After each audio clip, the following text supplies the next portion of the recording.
Hey there, it's Mackenzie, your host of Winning. We're looking for sponsors for the podcast. If you have a business that you would like to promote to thousands of people, send us an email at podcastwinning@gmail.com or send us a message on social media. I cannot wait to hear from you. Now on to the show.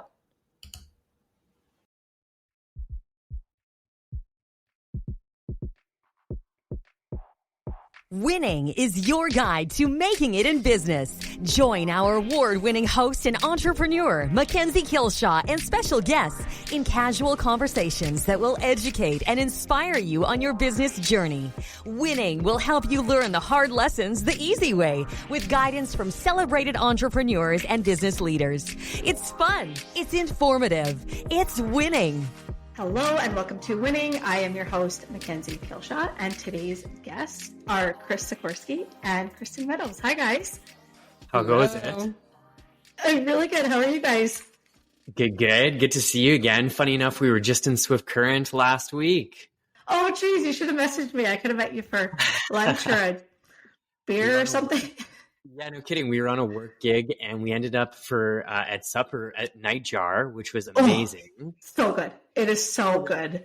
Yeah. We were like, this feels larger city, right? We love the branding. Dinner was great. We had some of the steam buns. So like a big shout out to Nightjar because that was incredible, unexpected little hidden gem there. Mm-hmm. Oh, it is such a gem and people have no clue. And it's like the sign is small. If you didn't know, you probably don't even know it's there, right? But their food is so good. So they're not sponsoring us, but maybe I should reach out and see if they should.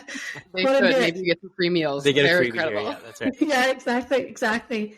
Well, it's great to have you guys on. I want to let our audience kind of know who you are. And I knew Chris before Kirstin, but I think, Chris, like I've probably known who you were for 10 or more years. Just with you were the guy that was always around with the camera. And so getting to know you a little bit more as a person the last few years has been great. But Sik Pics Productions is your company, and it produces powerful, engaging photography and videography. It's known for combining art and purpose. And you guys have partnered with charitable causes, large community events, and brands making a difference. So you've had over 7 years of business with a deep focus on quality, craftsmanship, strong relationships, and exceptional customer service. And obviously, I know you're a leader in Saskatchewan. Like if there's an event, you guys are there, and I love that. So a little bit more about both of you. Chris grew up fueled by arts. Kate, so recording songs in Nashville. I think we're going to touch on that a little bit more because that is very cool. But Chris studied and graduated from Broadcasting College, and he worked for 5 years as a videographer for CTV News in Saskatoon. In 2016, he became an entrepreneur when he launched Sik Pics Productions as a full-time endeavor. And Kirstin grew up on a farm outside of Moose Jaw, and she used those experiences with a strong work ethic to get her done. I'm also a farm girl, so I fully appreciate everything about that. She graduated with a BCom of marketing from the U of S, and she worked for a financial planning group and consulting company. She is the director of client delight with Sik Pics and loves helping bring her clients' vision to life. That's us. That's you guys. I love it. Okay, let's just start. We'll kind of go back and forth. But Chris, first of all, Nashville, like, tell me about that because that's so cool. So Nashville, have you been? I have not been. It's on my list. I want to go, and I have not been, but it's on my hard wants to get to. It's a vibe. It's truly amazing. You know, there's the tourism aspect and the tourist hotspots, Broadway, Legends Corner, really phenomenal musicianship across the whole city though, right? And so it's a bunch of musicians trying to cut their teeth and make it big, right? So even mid-afternoon, you have the most incredible artist, you know, you've ever seen, and they're playing from the Mason Jar to, you know, an empty bar. It is everywhere, right? So for me, yeah, I was heavily involved in music and took a few original songs down. And I was quickly humbled by the talent of the musicians, right? And so it was one part humbling and one part inspiring. And so, long story short, I didn't make it as a country music star, so here we are. But it was a really cool experience. I had session players, track drums and keyboards, and I had a female vocalist on the one song and violin, and so it was just cool to have a chance to play almost that producer role in these songs, and it was really cool. That's super cool. And I do believe, do you still play in a band? Because I think I've seen you at a few events. Yeah, that's right. Yeah, a couple fuzzy nights at Bud's. Yeah, so I do still play in a rock and roll band, a Guns N' Roses tribute, believe it or not. And so it's pretty wild, wigs, leather, and all.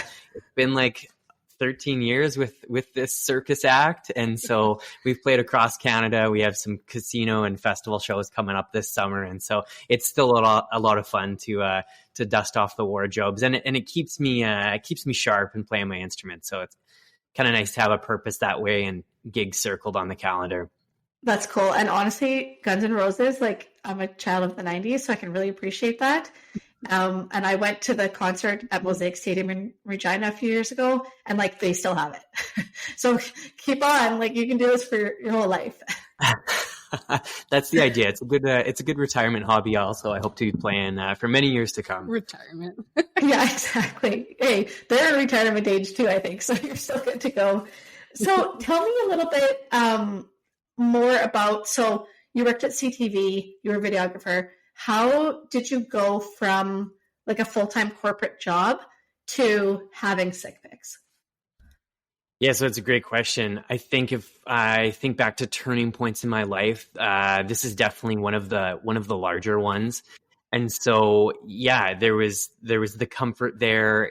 I did 5 years at CTV, and so I quite enjoyed the job, and I loved the people, and it was challenging. And I think just for me, a new adventure was what I needed, and a new challenge. And the thing about news, if it bleeds, it leads, right? So unfortunately, there was car crashes, and there was, high profile, murder trials, and it was pretty dark a lot of times. And so I found what I loved was the community events, covering sports, or maybe human interest stories such as health pieces, that kind of stuff. And so there was a growing demand for photo and video in the commercial sector. And so that's when I decided to launch things full time. I did some contracting. And when I got to the point where I was like, okay, I think I can keep the lights on in my condo and pay the bills, that was the time to jump, right? And so it was like truly it was such a pinnacle and climactic moment. And I remember walking out of CTV at the,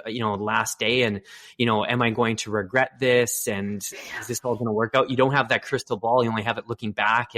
And so it turned out to be a great decision, and it's been an adventure, ever since. But I look back on my time at CTV with fond memories, and I had an opportunity to work with some really incredible mentors in the visual spectrum, I guess, right? So in regards to performing an interview or conducting an interview or lighting a scene, or, habits, or I guess practices with audio or lapel mics, that kind of stuff. And it was invaluable. And I guess that experience has really led us to what we can offer today. Yeah, for sure.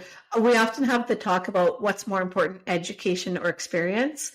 And it seems like your education is almost your foundation, but your experience is really what takes you, right? For sure. Yeah. So formal education in a broadcast setting, broadcasting college, and then of course years in the field. But it is amazing how much we have been able to learn via trial and error and in the real world, as they say. Yeah. And the thing about commercial or branding videos, that kind of thing, is it is totally different than the news world.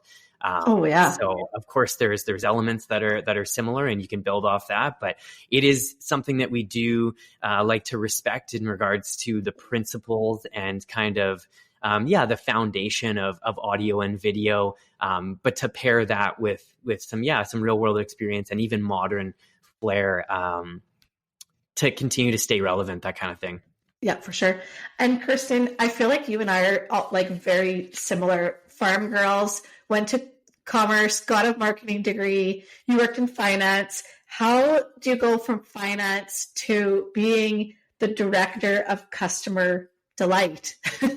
Yeah, two completely different worlds, that's for sure. Yeah. This one's a lot sexier, so it's a lot more fun to market and be a part of. That's for certain. So I did a co-op program when I was at Edwards in the business college, and so I worked at a financial planning group benefits consulting company for almost 6 years. And Chris and I actually met kind of through that. Funny enough, we were up for a Sik Pics Awards, Business Excellence Awards, and community involvement. Yeah, I spent a lot of time planning events through the business that I was working with, charity events. And so Chris actually came to film one of the vignettes for us. And we met then, did a bit of work. And then at the Sik Pics event, we just started talking. And like 2 hours later, the event was over. And that was kind of the beginning of our relationship, funny enough. And so I feel like the chamber should probably like feature this. Like, that's a pretty cool story, right? We met at the Sik Pics Awards. We're now married. Like, and now we film and like we do photo and video for the Sik Pics Awards. So it's kind of like a fun circle. They need to send you like a bouquet of flowers on your anniversary every year or something like that. Or maybe we should send it to them. Yeah, the It worked out pretty well. So so we're big Sik Pics fans, we have to say. But me too. So we you have all your beautiful awards there behind you too. You've been a few times. Oh my goodness, look at that. I have a few. Amazing. I enjoy dusting them. Amazing. So I guess to kind of finish up that story, we ended up, dating for, I don't know, was it a year or something like that? Not really long enough before we started working together. And I was so unsure about it, but Chris was like, I need someone to help me. And I think that you're the right person for the job, not because we're dating, but because you have all of these skills that I don't have. And it kind of like matched for us to work together. And I remember us having a conversation early in our relationship and I was like, you need an accountant. And he was like, I guess so. And I was like, the longer you wait, the harder this is going to get. And so those are the sorts of conversations that we were having. And he did get one, to his credit, very quickly. So we got that under control in a hurry. The artiste in me needed a little bit of business savvy and some help. So. Were you the guy with like all your receipts were like in a shoebox and you're like, here you go?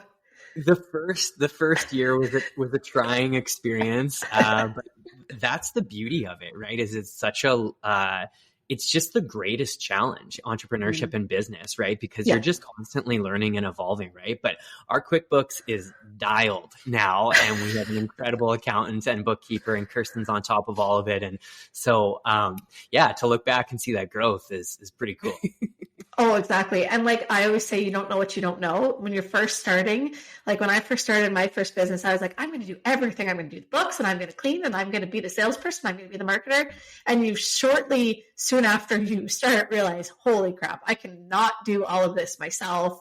And I even think for you, like, okay, technical, like you are the videographer, but also you have to plan with people. You have to book all these things and you can't do all of that. Right? Like it's just, there's not enough hours in the day. So I also don't want to do all of it is the other thing. If there's one thing that I learned that is probably my greatest takeaway from the past job that I was in was the bosses were so good at delegating. And they would always say, pay someone to be an expert at something else. And don't waste your time on it, right? What is your time worth? And that's something that we talk about all the time. Like I can pay my bookkeeper to do my GST and PST for him. I don't like it. I don't want to do it. Yeah, I can pay someone a small amount of money to do it for me, and I know it's going to be done right. That's beautiful. I love that so much. Now we can do other things that we love to do instead, and that bring us more joy. And I think that's like, as an entrepreneur, you kind of have to like go through that, right? Where you're like, I'm going to do it all, and then you're like, I actually don't want to mop the floors. I'm going to pay someone to mop the floors, But you have to you got to grind through that for a bit. Exactly. It's so true. And the thing too is like just recognizing that you're not good at something, because sometimes I'm like, oh, I could do it, and then I'm like, this seems to be taking a long time and it really isn't working out, so maybe I should have somebody else do it. And it's kind of a hard pill to swallow sometimes, because I think we think as entrepreneurs we should be able to do everything, but it's not actually realistic. Right? Mm-hmm. I think just establishing what you're best at and just diving into that head first, right? And so as a solopreneur to start, it was a lot, but there's been some incredible growth. Derek Watson, who's just a legend in the community here as well, is on full time. He's approaching 2 years with us. And we have a handful of other contractors as well, from, audio operators, drone pilots, like voiceover artists, all of it, right? And so that delegation has been really big, not only on the business back end or on maybe soft skills, but on hard operator skills as well. And so, growing the team has been pretty rewarding. But leaning into your expertise and what you're best at. E-Myth was one that really changed the game for me, right? Establishing, are you the entrepreneur? Are you the manager? Are you the operator? Right. And so for me, I connect with entrepreneurship, but also operations based on my experience and background and just love for creation. Whereas Kirstin really thrives in managerial when it comes to project management and just taking care of everything in a logistics sense. Yeah, for sure. And it's what you enjoy doing, what brings you joy, also what makes you profit. Because at the end of the day, we're all here as a business to earn a living and have a nice lifestyle and all of that. And I always think, if I'm sitting here doing my books, but I could be on the sales floor selling product, I'm going to be way better at that, right? And that's going to make me money. So sometimes you need to spend money to make money. Totally. And what are you billing at, right? I know we can bill a lot higher if we're on site, on location, or editing versus, any number of things, cleaning the toilets, etc. Right? So, exactly. And if people listening have not seen, they probably have seen, and they just don't know it's you. But your quality of video, honest to God, the first time I think I saw it, might have been Swinging with the Stars. But I was like, this is like a Hollywood, to me, I was like, this is legit. This looks like a big movie production. And then they're like, done by Sik Pics. I was like, what the heck? And I think that's when I first kind of started to get to know you. But the quality of the production that you have and your output is so fantastic that I don't know, I can only imagine what goes on behind the scenes and the amount of work that takes, right? So Swing with the Stars, for those who don't know, is kind of a play on the famous TV show Dancing with the Stars. And so we have a chance to produce the vignettes leading up to the live event. All the money is raised for a local city hospital foundation, right? So, and Mackenzie, I think it's, we'd be remiss if we didn't talk about how you tore it up on the dance floor years ago yourself. I did. That was a crazy time. Honestly, one of the hardest but most rewarding things I have ever done. It was, physically dancing. I was like, I don't want to make a fool of myself in front of 1,000 people. So learning a dance and making sure that was good, but also fundraising, right? Because it's going to such a great cause that you want to do really well and you want to raise a lot of money. But it was amazing. And of course you guys did. I remember we went to a spin studio or a rowing studio, I think it was, for our vignette. And I didn't feel like we were there very long. You guys were just like, we're doing this. It was so professional. And I remember I didn't actually get to watch it because I was backstage when it came on, but you guys sent it to me afterwards. And I was like, holy crap, it was so good.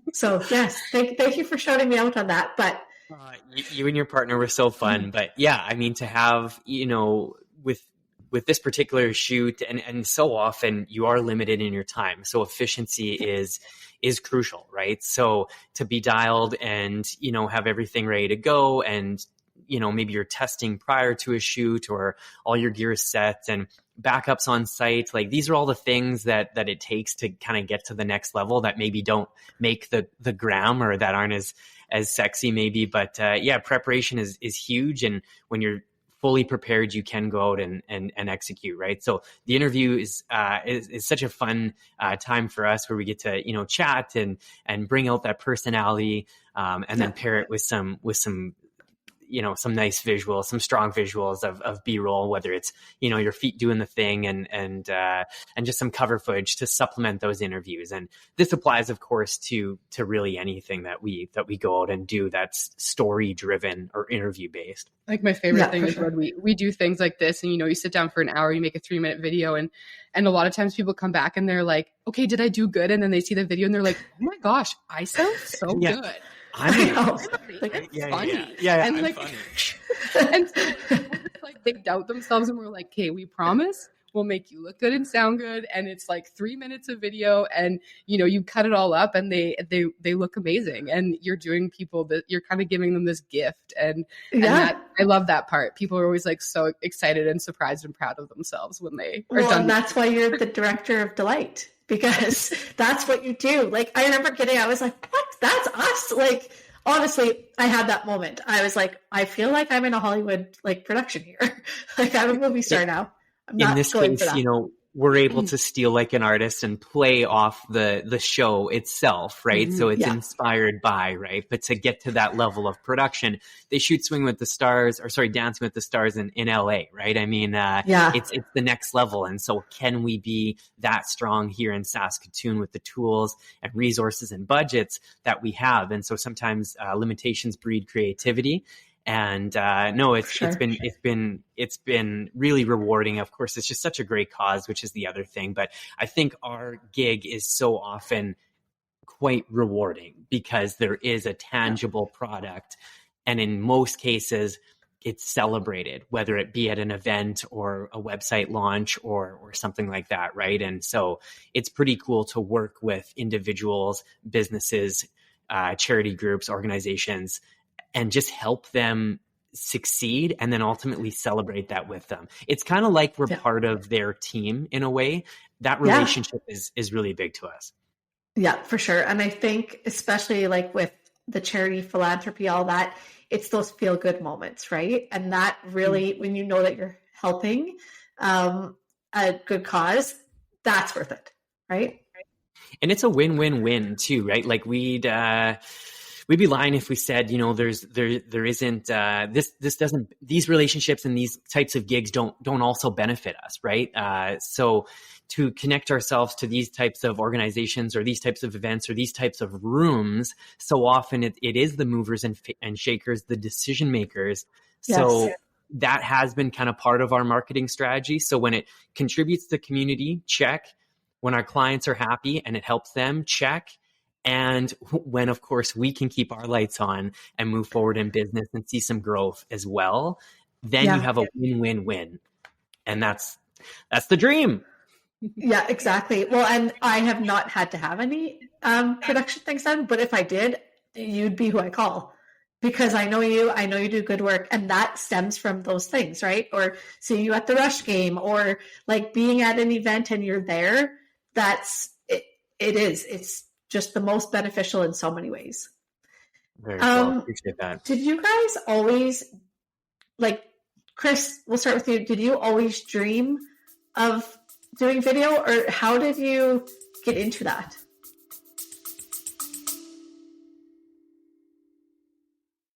A huge thank you to our sponsor, Just For You Day Spa and Wellness. Just For You is Canada's premier day spa with 5 locations in Alberta and Saskatchewan.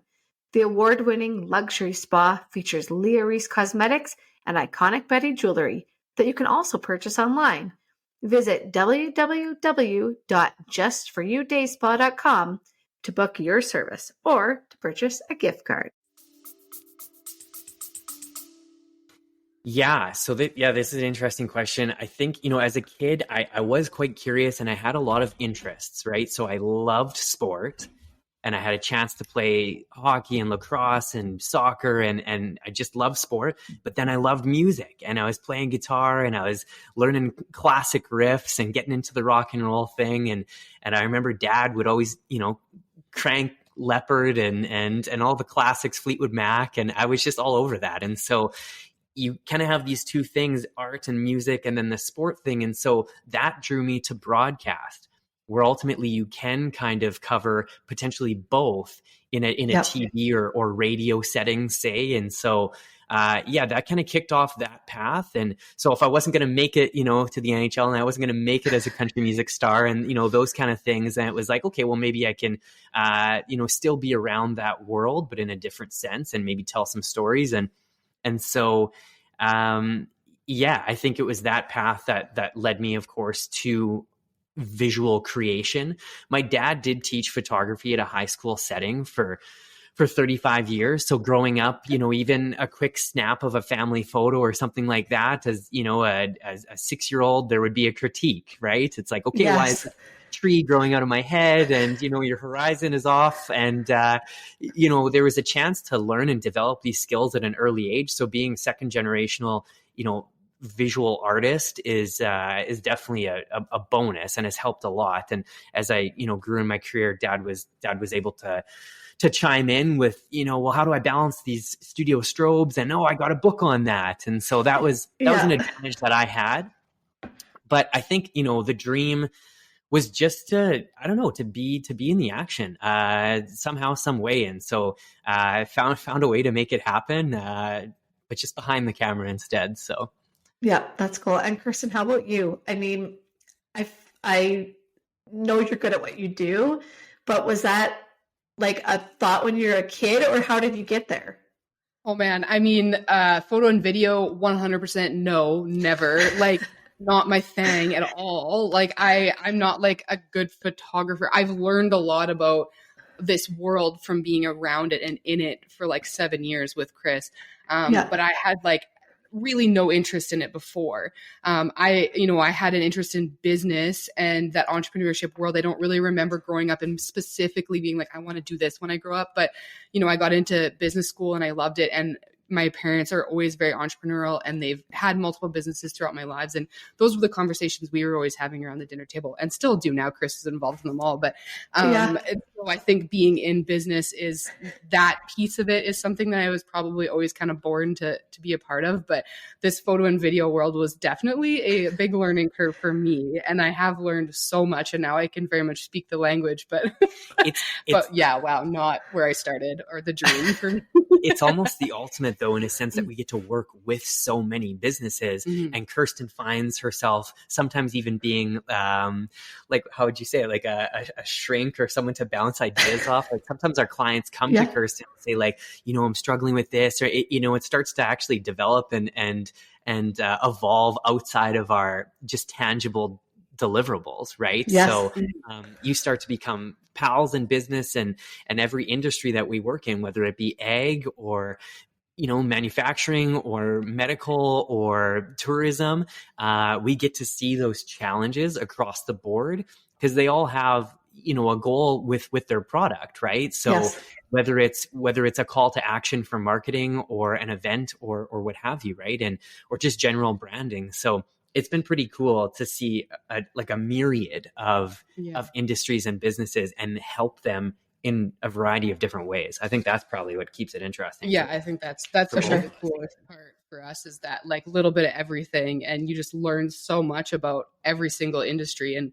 we touch a lot of different industries and do a lot of different things in a year. So I think it's so interesting because I go into things with a like kind of more of a business mindset when we're doing videos. So I'll look at it differently when we're shooting than Chris and Waddy will. And I'll be like, well, I think they're going to want this because of this.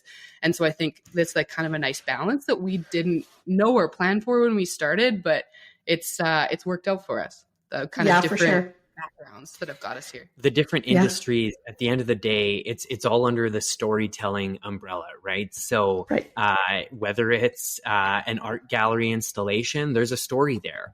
Or maybe it's recruiting residents for family medicine. There's a story there. So that's what connects all of this. There was a time where it was like, oh, maybe we should be more niche, right? It's like, well, first of all, squirrel. So that doesn't work for me. I need that constant stimulation and to do new things. So, but at the end of the day, it's all connected based on that story. Mm-hmm. Well, and I feel like your partnership, which we're going to talk about a little bit more here in a minute, but is really successful because you do both bring very different elements to it. right? Like Chris, you're probably more on the artistic side, and then Kirstin, you're more on the business side. And that's really necessary to succeed, right? You have to have both. And so what one is lacking, the other one is strong in. And that's really important.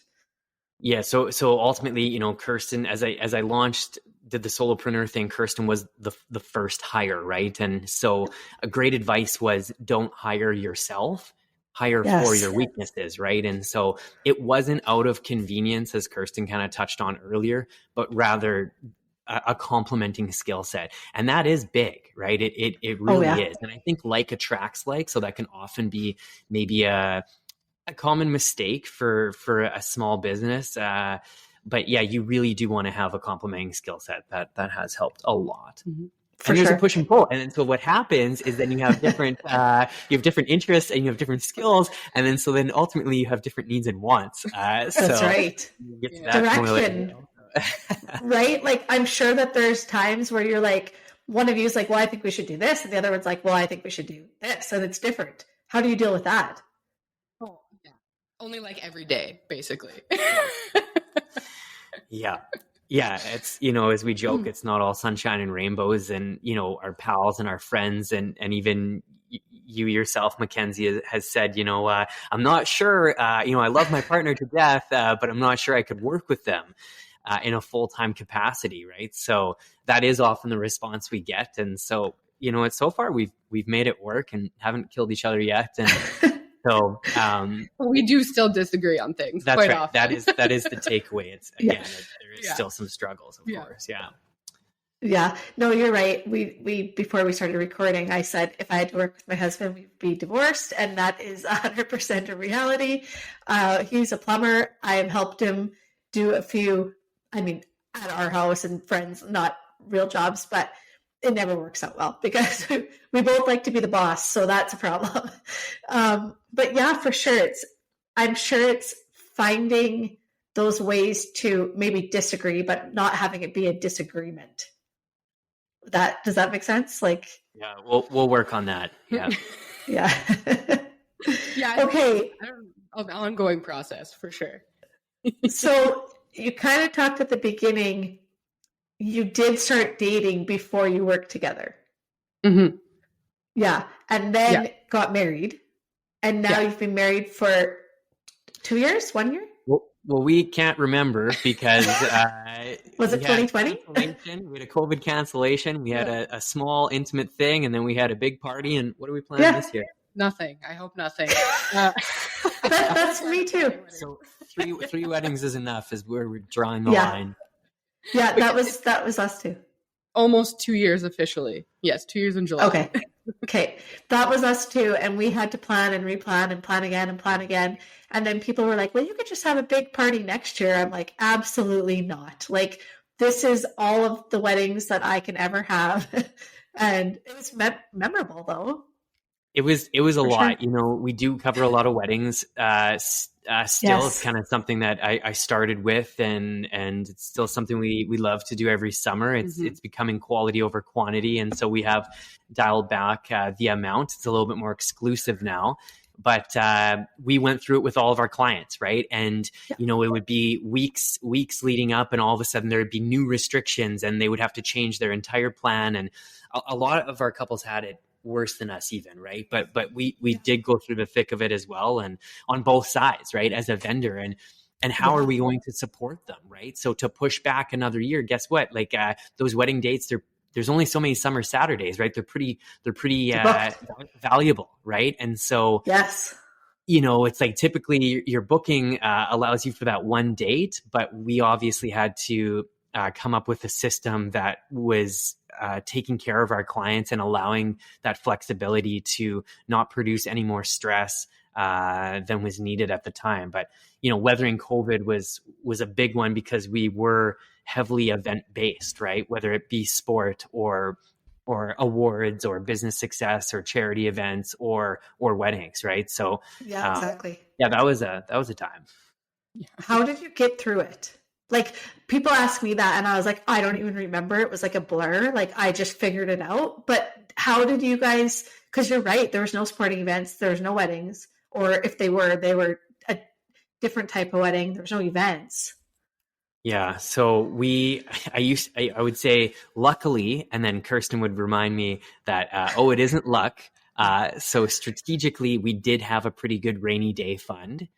So we would have liked to have used that for, upgrading gear, building out the studio, which you see behind us, hiring a new employee, adding value some way, taking a hot trip, like whatever that might be. It wasn't meant for just sheer survival.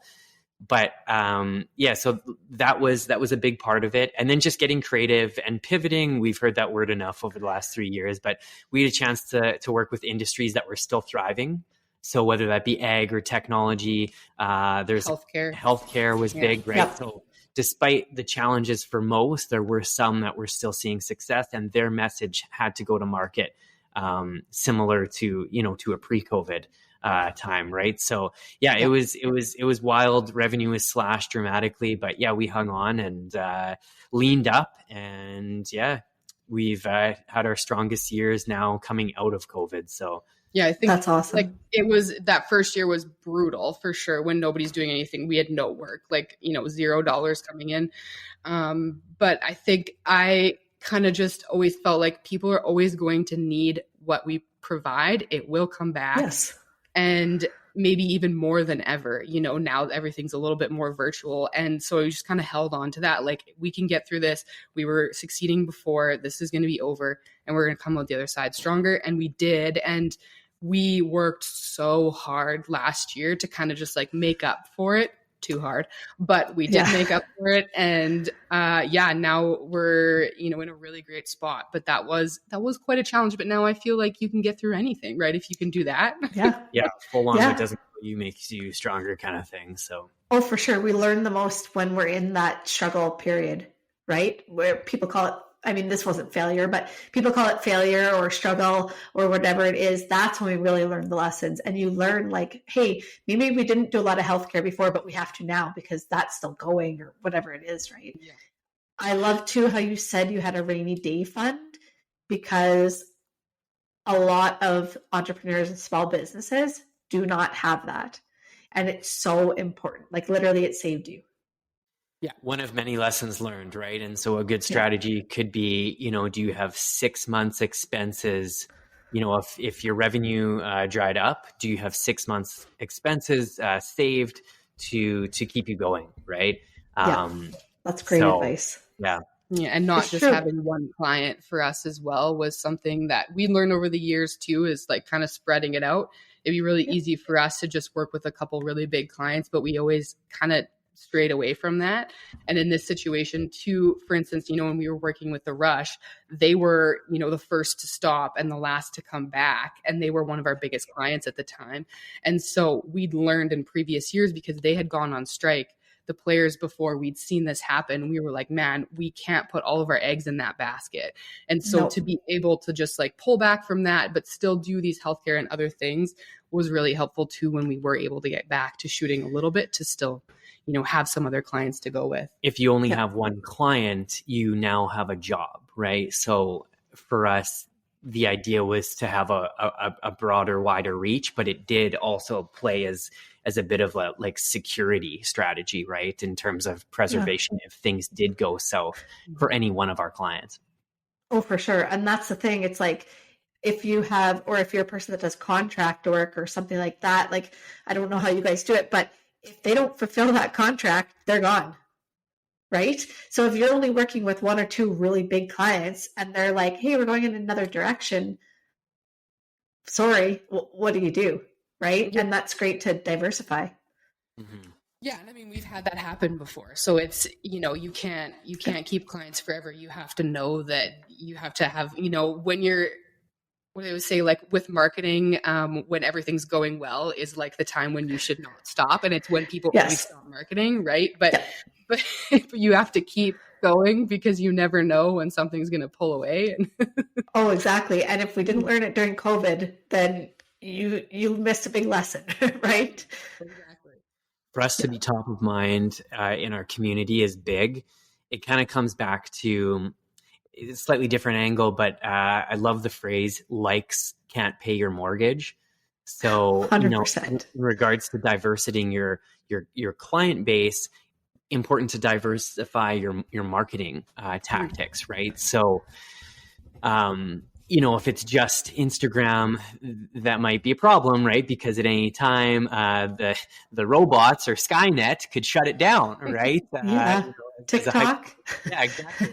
Right. Example, right? Or the algorithms change or what have you. So for us, it's, signage on our vehicle, and it's sponsoring charity events, and it's, just our relationships and partnerships. And we're involved with local companies that care, which is something we're really proud of here in Saskatoon and SIPE, Saskatchewan Young Professionals and Entrepreneurs. And so all of those circles comes back to community, and sometimes marketing needs to look a little bit different than just a tweet or a TikTok. For sure. Rip a ticky? Is that how the kids say it now? Huh? That's just me. Oh. I know nothing cool. I don't know anything cool. I have a 14-year-old stepson, and I'm the most uncool person, so I don't know the answer to that. It's happening, Mackenzie. Oh my goodness.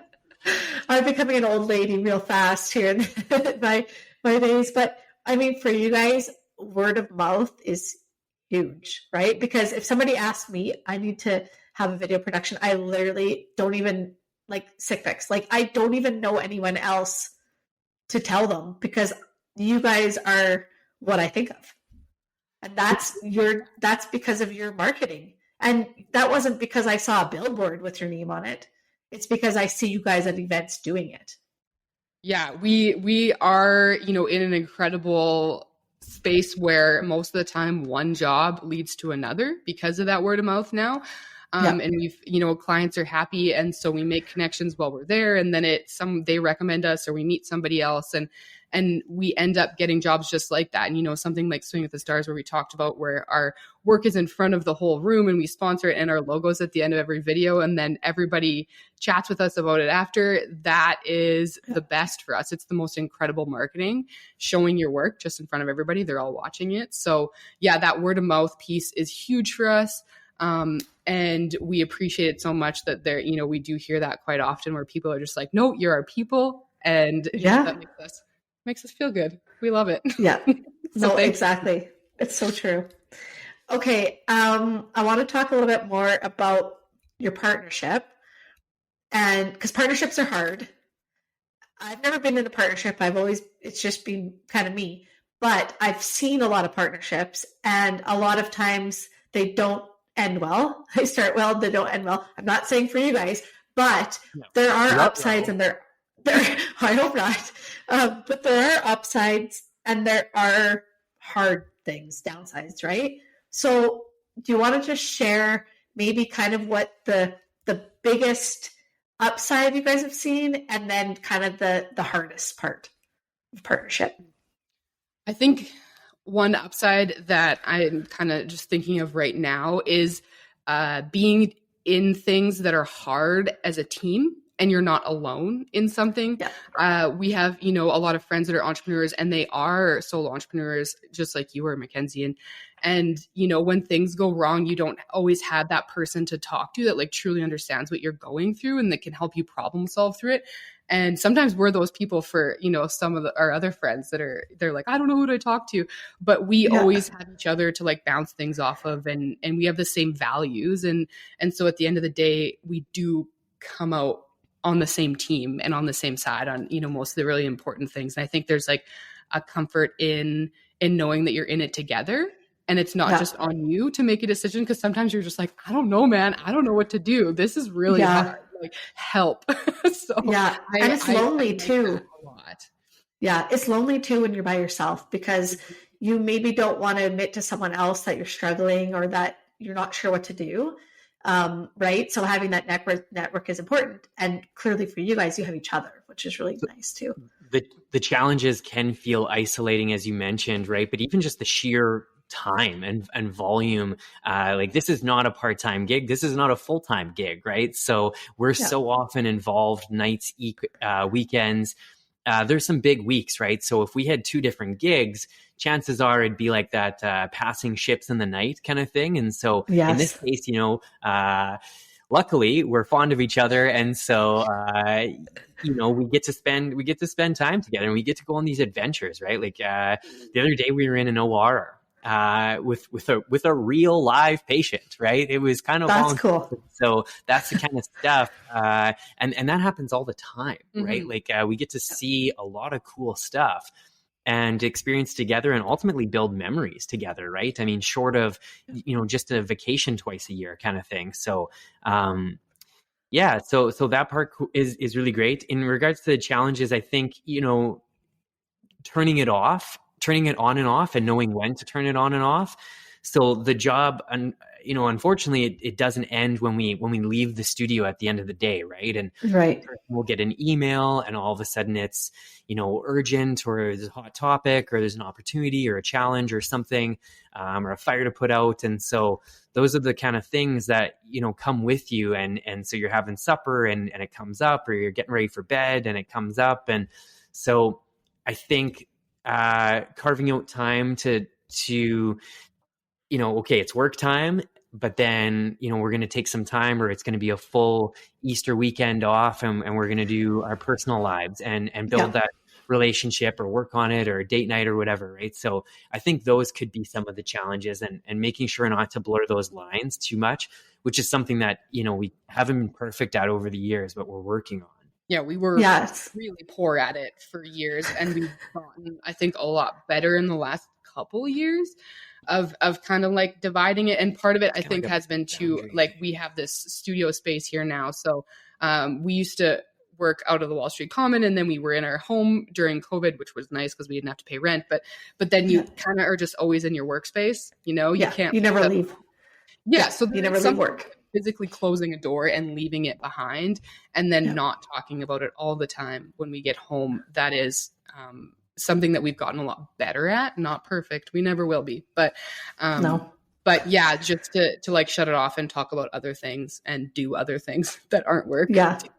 Well, it's like when people say, how do you balance? I'm like, I hate that, because there's no balance. It's not like, it's literally your one, like, well, you guys, you're two human beings, but your work is a part of you. So it is really hard to just shut it off, but you also have to, right? Creating some boundaries is big. And for us, that looks like time with our nephews. It looks like, planning getaways and vacations.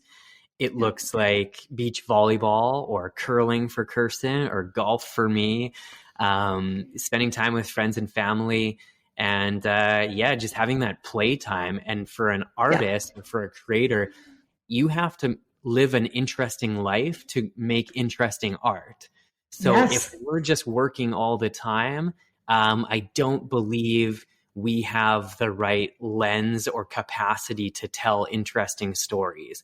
So for me, I want to run a marathon this year, and that's an interesting story, and it's going to be a heck of a struggle and a challenge mentally and physically, but I do believe I can grow as a person through this, and hopefully ultimately tell bigger and better, more powerful and more meaningful stories when it's all said and done. For sure.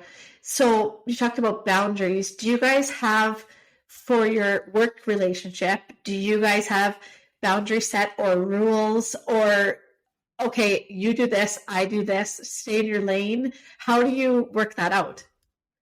It's pretty collaborative. Yeah, it is. I mean, I'm doing all of the QuickBooks, the invoicing, like dealing with all the clients. So like basically I'm kind of gatekeeping for Chris and Waddy. So all of the emails, all the calls, everything is coming to me, because I don't want them to get distracted. I want them to be editing. I want them to be like in the zone. And then I'll ask them questions and kind of disperse from there. So that's something where there is like a line. Like I always joke with people that like Chris, if like don't email him, because he probably won't look at it for days. Look at emails, right? Yeah, I got a guy for that, right? Yeah. So okay, sorry. Skill sets are very we play to our skill sets, and that's divided. Collaborative in a sense that we hash out problems, or we problem solve together, I guess. Right. And, when I'm done in edit, Kirstin's the first person I'm showing. Right. And she's going to, represent the client, and she's going to just represent just a viewer who hasn't maybe seen it yet. Right. It's like, I think the mix is competing a little bit with our voiceover, and maybe take a look at that last shot. I'm not sure the client's going to love that one the same way, or do we have anything else here? That kind of thing. Right. So, but of course, I would never dare touch, Kirstin's, QuickBooks or calendar or anything like that. That is her sacred space, and she's got a system, and she keeps it very organized for our team here. He wouldn't even know how to log in. I was going to say, he's not even getting in there. But I think too, that's so important, because you both know what you're good at. So we talked about this at the beginning, right? Really work on what you're good at, and leave the other stuff to the other person, because they're good at that, right? That's really important. Do you guys have a most important lesson that you can share? So on being entrepreneurs, something that you've really learned that you think is important? We could probably write a book, but the one that stands out, I think, for me is every time we looked into a coach or a workshop or a conference, there was a very obvious level up, right? So I think for a, budding entrepreneur, or really anyone, because I don't think this learning or growth stops. No, so never. I think it shouldn't. Right. Or it shouldn't. Right? And so Yes. I think to invest, spend a buck to make a buck. Right. And so we had an opportunity to travel around the world, chasing photographers, videographers that are bigger and better than us, that had a much more colorful resume and the experience. They're older, just all of it. Right. And so for us to be, the least experienced, youngest person in the room, those are pretty great rooms to be in. And we did embrace that. So, we've grown, and all of a sudden we're not the youngest person in the room, and there's a flip there, but there's still always someone that you can look up to. And so now we just have to look a little harder in regards to business coaching and our technical skills for going to even the next level. But I would say investing in a coach and taking in the conferences, the trade shows that are going to contribute to your industry and your craft, right? How can you be a leader? And for us, that meant, workshops in Bali or conferences in Vegas, and the latest, the greatest, the hottest tools and strategies and approaches. And that was a big one. And I think the sooner you can embrace that, you can almost accelerate your trajectory. And being for sure in those spaces, right? Like it sucks to be the dumbest person in the room. Yeah. But also it's fantastic, right? Like that, all you're doing is learning from these smart people and these people that have more experience. And for you guys staying relevant, like what are the trends and what's the new thing that you can learn or have technology, whatever it is, to make you better. Mm-hmm. Yeah, that's been a game changer for us too. Whether it's like in the photo and video industry specifically, sometimes it's that, and then sometimes it's just business, straight good business. So we've had a little bit of both, I think there. Yeah, that's great. For me, for the lesson thing, something that has been coming up a lot recently, and I think as we come out of COVID, we saw a lot of, entrepreneurs or people that are in big, important roles that we know have been they hit the ground running coming out of COVID, and nobody took a breath, and everybody worked so hard and has continued to. And I kept being like, something's got to give here. This is not good. People can't keep this up.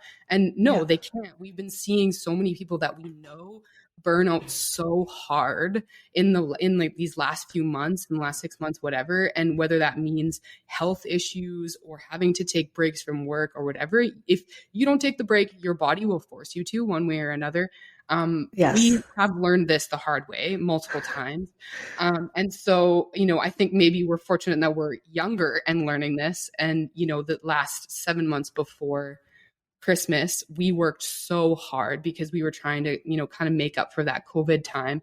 And we built out the studio and everything. And by the time we got to Christmas, it was like, I am not okay. Like we are working way too hard. I'm, kind of just constantly anxious about all the things we have to do. And you're not providing your best work to your clients, which is a bad feeling, when you can't give them 110, which is what we're known for and what we love doing. And so how am I supposed to be the director of client delight if we have so much going on? Yeah. If you're not delighted yourself, really, right? You can't give if you don't have it.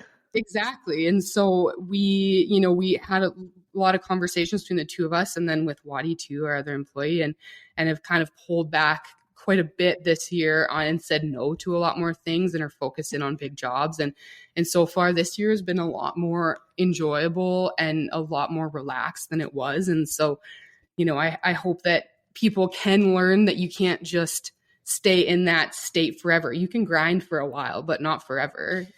And it's, when it feels like, it's easier to say when you've been there, done. It's like, okay, well, I guess what I'm trying to say is it's one thing to say this, having done it and learn that lesson. And it's almost like you have to go through and learn it. But I just, I don't know what I'm trying to say. I lost my train of thought entirely. It's okay. My next question was one thing you wish you had known, but I think this might be it, right? It's knowing like you have to take those breaks, and whether it's like sometimes for people, it's time during the day, like take an hour to like exercise, or take a weekend a month to not like, especially for you guys, you work evenings and weekends, you're doing events, you're doing corporate things. It's not like you have a Monday to Friday 9 to 5 job, right? Yeah, we're still, and so even now we're still grinding, but just at like a normal pace, a normal amount of grind, right? Normal hustle, not super hustle. Exactly, right. And so that can be a little bit more sustainable, and that's the idea. It's not a sprint; it is a marathon. And so, I think a little bit of play and reset can go a long ways, and it's going to help our clients in the end as well, right? And so I agree. It's quality over quantity for us. And so I think, okay, well then how can you possibly, meet your revenue goals if you're not putting the time in?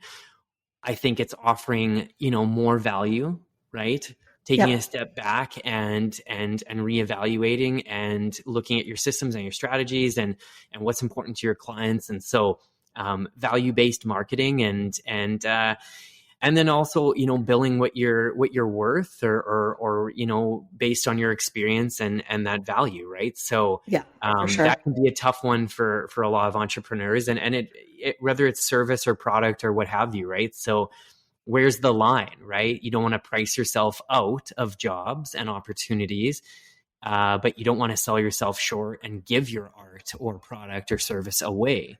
So exactly. That's a whole nother TED Talk, right? I was going to say that's another episode on its own, because it's a fine line. That's that artist world, right? Where like the value could be, it's so diverse in what people can think of your work. And I think we've seen, especially in our industry in video specifically, it is the Wild West, photo and video, and it's not regulated, and you see the good, the bad, and the ugly, and we've heard it, and we know that if you are in that space where you're undercutting and you're working really hard, you will burn out and go out of business within like a year or two, or you'll learn the lesson and jump up. And most people don't, they just burn out and then they leave. And so we've grown quite confident in what we can offer and the prices that we're, saying, okay, this is what it costs to have us out, and people are saying yes to us. And it still kind of shocks us sometimes. We're like, oh my gosh, wow, this is amazing. But you guys are the best, I'll just say it. But also you recognize, like, my thought is always, you can't say what's in your client's wallet. Like, it's not up to you to say if they can afford to pay for it or not. That's their decision. Mm-hmm. And if they say, sorry, I can't pay that, well, that's that, right? Like, you can't base your pricing on what you think people can pay you. I think that's a really, really great point. We've only heard that one other time before. Like, I feel like that doesn't come up. That sentiment doesn't come up very often, but it did stick with us, right? And so Am I allowed to talk about this? I don't know. I don't know what you're We'll talking soon about. find out. But we did just book, our first $10,000 wedding package, right? It's a video package. And so for us, we wouldn't personally be able to afford that. Right. And so even though we recognize the value, like that's not something, but so with our clients, it's a different budget. Right. And they want the best or something, that they can really cherish and treasure as a heirloom and as a keepsake for generations to come. And they want the insurance that's going to be done right. And again, value-based marketing, and showcased everything that we can bring and offer in terms of experience and backups and all of it. Right. And so it was a huge win for us as you go deeper in business and pricing on your worth. Right. And so, I think not being like personally offended if people say no or can't afford you, for sure. It's something it's like hard as an artist. And that's where like it's easier for me because I didn't make it. It's not like I'm like, here's this thing I made with my heart. Do you love it? Like it? Yeah. Like, for me, I agree. Quite the same. Like I'm obviously very invested, but I didn't make it. Like Chris and Wadi did the same way. So I'm not offended. I've grown to learn to not be hurt or offended when people can't afford us, which is something that I have learned along the way. And I think that's a lot of value to me personally. Yeah. To be like, okay, whatever, next. I think there's just different budgets out there. Right. And so good news, sure. There's a lot of pie to go around. Right. And so we can't be a solution for every single business and organization in Saskatoon, and that's okay. Right. And so there was a time where we were excited to help as many as possible. And we've really kind of dialed into certain relationships that are a good fit in terms of contributions to the community and truth and rec and tourism and just all the good things that we want to see in this world and from our community in Saskatoon, Saskatchewan, our clients. That's kind of where we're doubling down. Yeah. And the thing too is if you never try, so if you never put out that you have a $10,000 wedding package, then you'll never get it. You put it out there and you have a client for it. So you have to try it, right? Totally. Yeah. It's amazing when you put things into the universe. We've been talking about more and more long form. So I think it's our next dream would be, that longer form doc style, whether it's television broadcast or a web series, what have you. Right. But we're doing some doc style features with the private sector, and they're rewarding because you get to go longer, right? But putting that into the universe, we've been talking about it, we've been researching it. It's like, okay, this is what's going to happen, and it's pretty funny when you look back, right? And so, like you said, if you don't put that out there, it's just you're not giving yourself a chance, and there's just no opportunity. I love that. I love that you're finding all of these new ventures and ways to become even more successful because you already are, for sure. So thank you guys so much. Where can people find you? Website, social media, what's the best place for people to go to find out more about you and maybe book you, right? And get some gigs out of this? For sure. Our website is probably your best bet, www.sikpics.ca. The Facebook algorithms are not super great these days, so we find ourselves almost straying away, and it seems like there's more engagement on Instagram. So that's probably a good bet there as well. Okay. And we'll post on our social media and we'll have you guys tagged in there too, so people can find you through our site as well. Thank you guys so much for being on. It was great having you. And I really admire your business and your partnership as well. So thank you so much for being on.